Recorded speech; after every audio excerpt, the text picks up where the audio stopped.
about a fortnight ago that we had an intention to undertake an independent audit of the Greenmeadows project, and we've got a commitment to come back to keep the public up to date with how that audit is going, and today we thought it was a good opportunity to update. I will put some context around this, and just before I hand over to Pat Doherty, who's the Chief Executive, to say that when I met with you last and spoke about this project, I expressed my disappointment at where the Nelson community, and particularly the Stoke community, had been left with this project. I remain absolutely committed as Mayor to ensure that we have a quality building, an important civic building, completed for the Stoke community. The Stoke community was engaged in the vision for the community centre. It is an important building for one of our fastest growing suburb, and we will have a result here, but it is fair to say that the process of the audit has uncovered some additional challenges, and I want the public to be updated on that today. So I'm going to hand over to Pat. We're happy to take any questions from you, but I think it would be helpful perhaps if Pat gives a good outline of where we are. So Pat, I'll hand over to you. Yeah, so Grant's been working for us for about a week now, I think, and hasn't completed his investigation, but he's finding much more than we expected. And I just want to run through some of the key issues that he's identified so far. First of those is the windows. It looks like windows haven't been, not all the windows have been installed properly, and some of the flashings have not been installed properly. And we're going to have to take a lot of the windows out and reposition them and put the flashings in, and even the ones that are closed up, we're going to have to open them up to make sure that they have been done properly.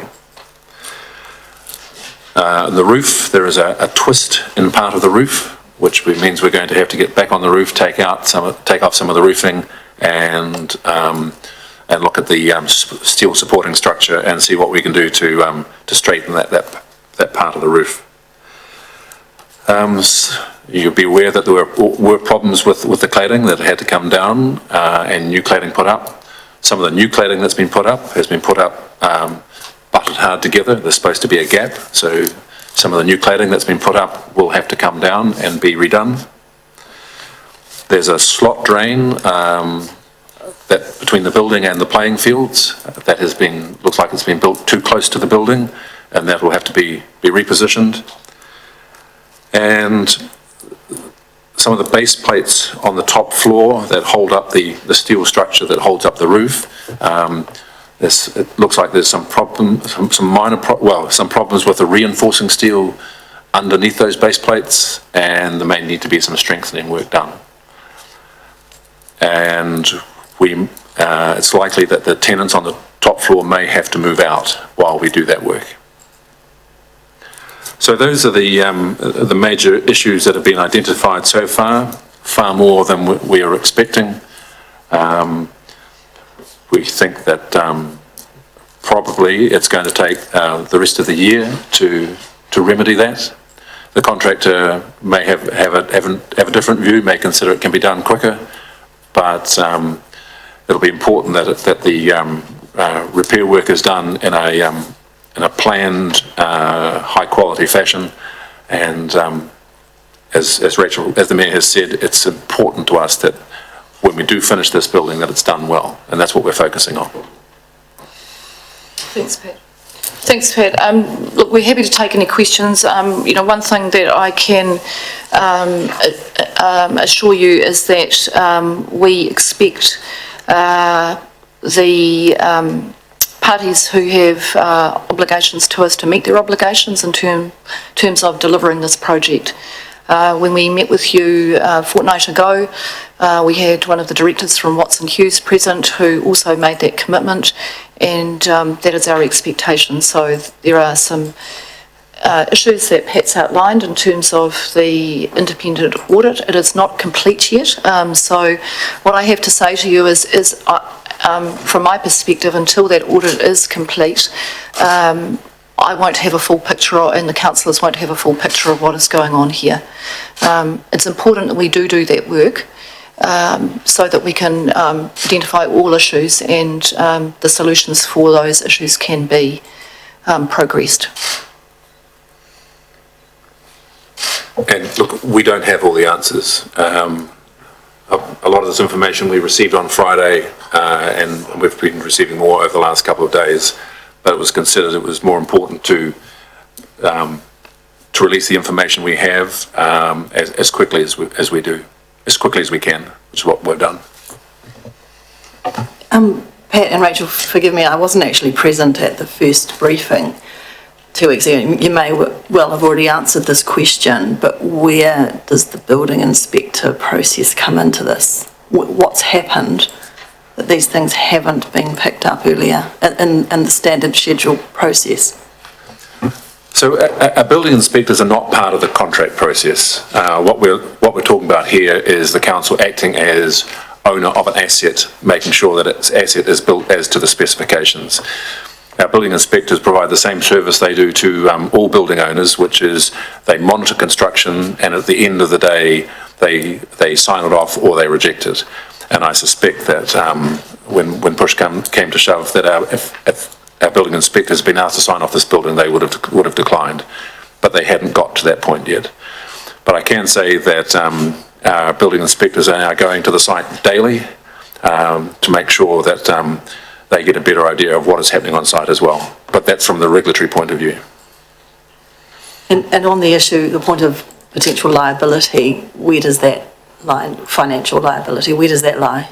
Look, I was talking to the one of the directors, owners of Watson Hughes last night, and they're still committed to delivering a quality building. He's dismayed at the standard of what's there, and is committed to delivering it as per the specification, which is good news for us. But in terms of where liability lies for other issues, that's too soon to say, Tracy. This will be a long process for us, long after the building's built. Speaking of liability and so on, do you anticipate the budget from the council perspective to increase at this point? Is that something that's expected? Look, we'll be trying to recover as much of the costs as we can from organisations, people who may have let us down here. But I suspect at the end of the day that we will face some extra costs, yes. Scara, look, I think that's a good question. It's obviously one of the questions that the elected members have had, but it's important at this stage we are taking legal and expert advice on that issue. There are, as Pat's advised today, there are a number of matters in relation to the construction that will need to be remedied, and the contractor has obligations to ensure they deliver a quality product, so they've got some work to do here. What we are doing, is to make sure actually that is the outcome. So we'll be certainly working through those issues, but we'll be doing it on the basis of taking legal and expert advice. And what I can say to you is that there are responsibility and accountability issues here that are being worked through. Is this, excuse me, is this an alarming precedent? I mean, the council's been caught out by a process that's occurred through contracting someone to do this. I mean, what does this, is this a worry? Are we see this more and more? Well, it's interesting, Grant Hunt, who's providing the advice for us, he has a company whose full-time job is to do this sort of work up and down the country, and he says he's not a big player in this field. For me, it's highly alarming that we've been caught like this. I'm deeply frustrated, as are a lot of our staff, deeply frustrated that this has happened. And once we're through this process, we will be reviewing it to see how we got in this situation and make sure it doesn't happen again. Yeah, look, I guess to put some context around that, Tracy, I haven't come across a situation like this before in Nelson. This city has a history actually of delivering good projects, and I'd look at the ones that have been opened recently. We've the Suter is, it was excellent. It was an excellent build. The School of Music is a quality build as well. It had some cost issues in relation to the heritage issues in there, but it's a quality build. If I think about the Sexton Oval, this council has delivered some really good projects for this community, and this one for me stands alone as a very different scenario. And as I'm going to continue to say, and it's always going to be at this point in time tagged with the words that we are taking legal and expert advice, and there are responsibility and accountability issues that will need to be addressed. I guess it falls into the category that a point was raised last week at Tasman District when, they've made the announcement that the dam is looking unlikely. And one of the reasons they mentioned too was that the shortage of large contractors, the shortage of companies doing these things now. Is this likely to be a factor? I mean, did we have we ended up with a, bargain basement firm because there was no one else around? Is that something that you're going to be looking at?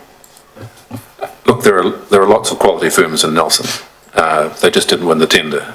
And one of the things we will be looking at is our tendering process. Will we focus too much on price? I don't know the answers to that, Tracy, but we need to evaluate that and how we missed some signals.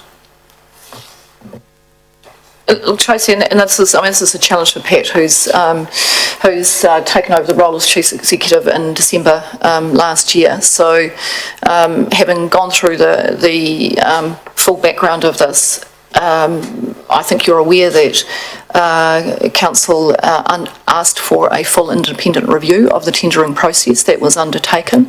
That came back and identified to us that as elected members that the non-price attributes and the price attributes had been evaluated appropriately according to our processes. So as elected members, we had no reason to not proceed with the preferred tenderer. We were advised all the checks had been done and they've gone through, and I think what we've got to do now is actually look at the work that needs to be resolved on site. There is obviously there is an expectation from the elected members that we need to understand how you get to this point on a project, and I think as Grant Hunt continues his investigation, he will reach some finding. He will give us some advice around that in terms of how this could be at this point. And I have to say I find it extraordinary, absolutely extraordinary. I do want to understand that, and I know that the councillors do as well, and so does the Chief Executive in terms of what we're dealing with here. Is there a broader issue in the construction industry? That's not something that I'd want to get into. I don't have the expertise to answer that question. I think that's one of the issues that we need to be really careful of around when we've got a busy construction market, to make sure that all the checks and balances are where they should be. Is there any indication at the moment of how long it will take to complete this review process? At the moment, we're focused on getting the building open. It'll be next year, next calendar year, Skara.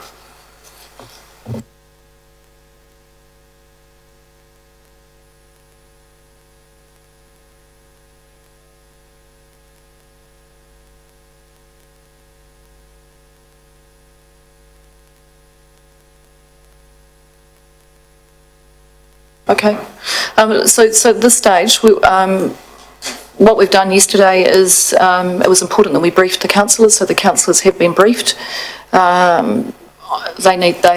had met with Grant Hunt, and he's given them an update on what he's got at this point in time. Watson Hughes have already acknowledged that that there is work for them to do to remedy defects on the project, and we are committed to ensuring that they meet their obligations under the contract. For the groups that have been waiting a really long time for this building, I think this is another challenge for them and also for the council. And when I look at, and I want to thank those clubs because they have been fantastic to work with. So, you know, in terms of the Stoke Rugby Club, with the tennis club, with the Stoke seniors, they have been absolutely fantastic to work with, and they don't deserve this outcome at this point in time. They really don't. We'll do whatever we can to do to support them. We've got obviously the junior rugby coming up this weekend. The team are working with them now to do what they can to support them and to make sure that goes well for them.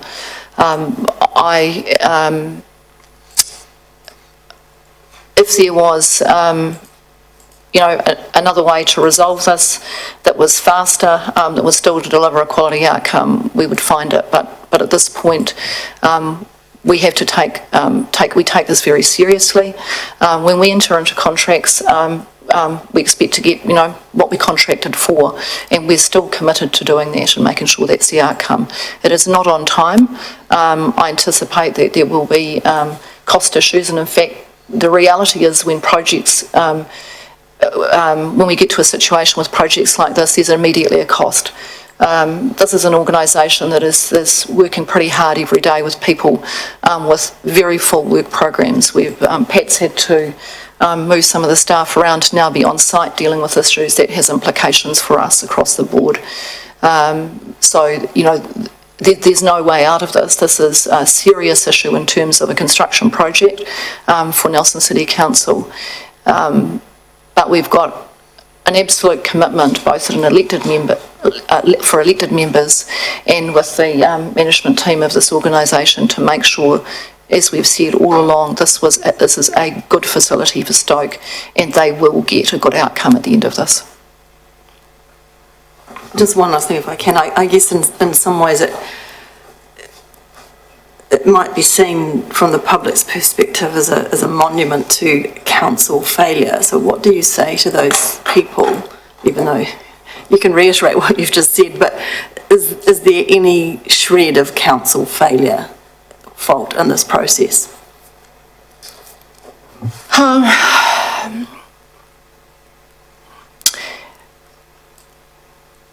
I think that's a fair question from the public, because when things go wrong, what I know is it's the council is the public face of projects, so it is very much council that has to be accountable around those issues, and I don't shirk from that at all. I've gone back and, you know, I've had some, you know, I've really looked at the process of this. I've gone back and looked at the report after report after report that came up to elected members.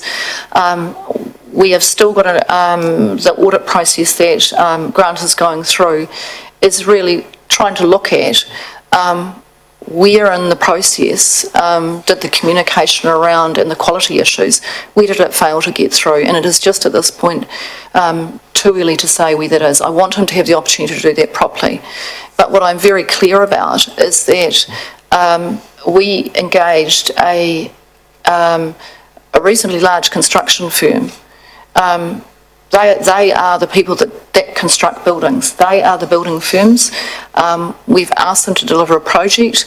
They responded to a tender to say they had the capability and skills to do this, and we expect them to deliver on that. At this point in time, they haven't, and they haven't met my expectations. I know they haven't met the Chief Executive's expectations or the public of Nelson's expectations, but I am going to be holding the directors of those companies to what they committed to the public of Nelson, is that they will put it right.